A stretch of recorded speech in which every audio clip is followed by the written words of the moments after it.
শুনতে পাচ্ছেন দর্শক?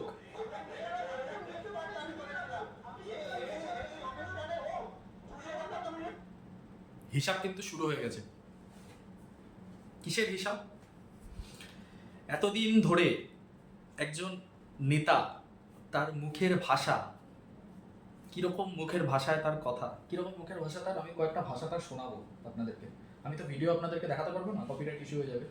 আমি কয়েকটা মুখের ভাষা শোনাবো। মানে আজকে ভাবুন, আজকে যদি এই বিজেপি যে জিতছে, বিজেপি না জিতে যদি তৃণমূল জিততো, তাহলে কি হতো? মনে আছে অভিষেক ব্যানার্জি সেই কথা? 12টা বাজুক, দেখে নেবো আপনাদের সবাইকে। মনে আছে আপনাদের সেই কথা? বিভিন্ন জায়গায় মঞ্চে মঞ্চে গিয়ে বলছিলেন অভিষেক ব্যানার্জি যে আমি কিন্তু আমার নেত্রীর মতো উদার নই, আমি নিজে মাঠে দাঁড়িয়ে থেকে বিরোধীদের ব্যবস্থা করবো, এইসব কথা বলছিলেন। একটা গণতন্ত্রের মধ্যে কি এরকম কথা চলে?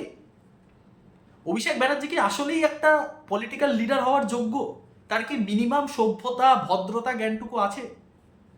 এটা কিন্তু একটা বিরাট বড় প্রশ্ন আজকে আমি আপনাদের সামনে রাখলাম। কেন এই কথা বলছি? আমি কিন্তু বিনা কারণে আপনাদেরকে এই কথা শোনাচ্ছি না, আপনাদেরকে আমি কিছু প্রমাণ দেখাবো কি কি কথা বলেছেন।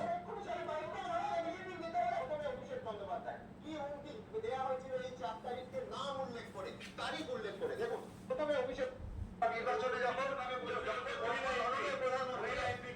প্রধানমন্ত্রী আমাদের মুখ্যমন্ত্রীকে বলতেন দিদি ও দিদি, শুভেন্দু অধিকারী যখন বেগম বলে কথা বলতেন, প্রত্যেকটি সবাই বামপন্থা সমর্থক। আমি বক্তৃতা শুরু করতাম বিজেপি এবং ওনাদের বিরুদ্ধে কথা বলে। এক সেকেন্ড শেষ করি। কিন্তু আজকে যখন মোটা ভাই বলে বলেন, তুমি কখনো তোমাদের দলে বলেছে body shaming? Body shaming it is not accepted. তোমরা কি বলেছো সমর্থনে? যাই হোক, আমি এখন এক্স্যাক্ট ক্লিপটা পাচ্ছি না, আমি আপনাদেরকে বলে দিই যে কি হয়েছিল অ্যাকচুয়ালি, কি বলেছিলেন অভিষেক বন্দ্যোপাধ্যায়, সেই কথাগুলো আমি আপনাদেরকে বলবো। একটু দর্শক আমাকে সময় দিন।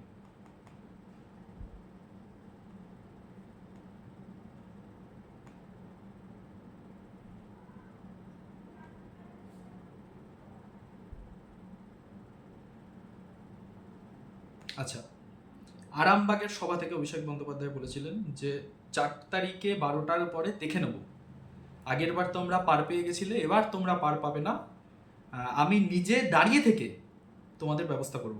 আচ্ছা, এটা কাটোয়ার সভা থেকে কি বলেছিলেন অভিষেক বন্দ্যোপাধ্যায়? যে আবার যদি তোমরা কাস্তে হাতুড়িকে বা বিজেপিকে ভোট দেওয়ার চেষ্টা করো, তাহলে বিকালবেলায় রবীন্দ্রসঙ্গীত তো বাজবে। আপনারা জানেন কাটোয়ার প্রার্থী মানে রবীন্দ্রনাথ চ্যাটার্জি, বলছে বিকালে রবীন্দ্রসঙ্গীত তো বাজবেই, তার সাথে একটু ডিজেও বাজানো হবে। মানে বুঝতে পারছেন ডিজে বাজানো মানে কি বলতে চাইছেন উনি? আচ্ছা, এরকম আরো অনেক কথা, ঠিক আছে, নানা রকম কথা। আপনারা শুধু একবার ভেবে দেখুন যে আজকের যে ছবিটা আমরা দেখতে পাচ্ছি, বিজেপি 191টা আসন এখনো পর্যন্ত, টিএমসি 97টা আসন, এই যে অবস্থাটা এই মুহূর্তে হয়ে আছে, ইলেকশন কমিশনের অফিসিয়াল ওয়েবসাইট অনুযায়ী, অফিসিয়াল ওয়েবসাইটের এই অনুযায়ী বিজেপি 188টা আসনে এগিয়ে আছে, তৃণমূল কংগ্রেস এগিয়ে আছে, 189টা আসনে বিজেপি এগিয়ে আছে, তৃণমূল কংগ্রেস এগিয়ে আছে 95টা আসনে। আজকে যদি এই রেজাল্টটা উল্টো হতো, মানে আজকে তৃণমূল যদি 189টা আসনে এগিয়ে থাকতো আর বিজেপি যদি 95টা আসনে থাকতো, তাহলে আজকে যারা বিজেপির সমর্থক কর্মী তাদের কি অবস্থা হতো? 2021-এ যা হয়েছিল, বাড়িঘরে আগুন লাগিয়ে দেওয়া হয়েছিল, দিনের পর দিন বাড়িতে প্রবেশ করতে পারেননি হাজার হাজার মানুষ, আবার সেই একই অবস্থা হতো। তাহলে গণতন্ত্রে কি এগুলো চলে? গণতন্ত্রে কি এগুলো এগুলো এগুলো গণতন্ত্রে মেনে নেওয়া যায়?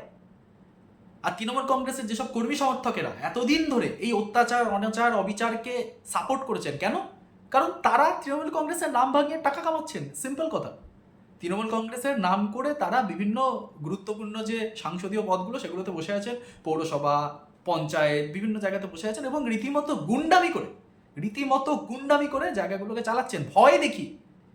একটা মানে এটা কি সেই একই অবস্থা হয়ে গেল না যে যখন তৃণমূল এসেছিল, সিপিএমকে সরিয়ে তৃণমূল যখন এসেছিল, তখন মানুষ যে খেলাটা দেখিয়েছিল, আবার কিন্তু আজকে মানুষ সেই খেলাটাই দেখিয়ে দিয়েছে।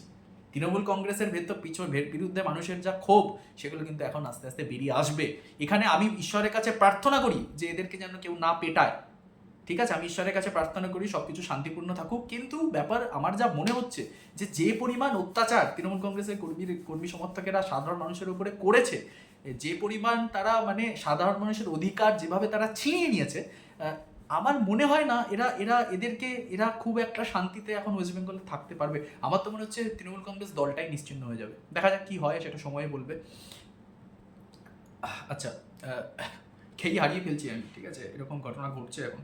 তো এটা তো হওয়ারই ছিল, এটা কি হওয়ার ছিল না? ঈশ্বর তো সব দেখেন। একটা দল যখন এতবার বেড়েছিল যে তারা কোনো কিছু বলে গ্রাহ্য করতো না, ইডি সিবিআইয়ের হাত থেকে কাগজপত্র ছিনিয়ে নিয়ে চলে আসা, যাচ্ছে তাই ভাষায় দেশের প্রধানমন্ত্রীকে অপমান করা, যা যা যা কাজ এরা করেছে সব কিছুর হিসাব তো হওয়ারই ছিল। কর্মফল এক চরম বাস্তব।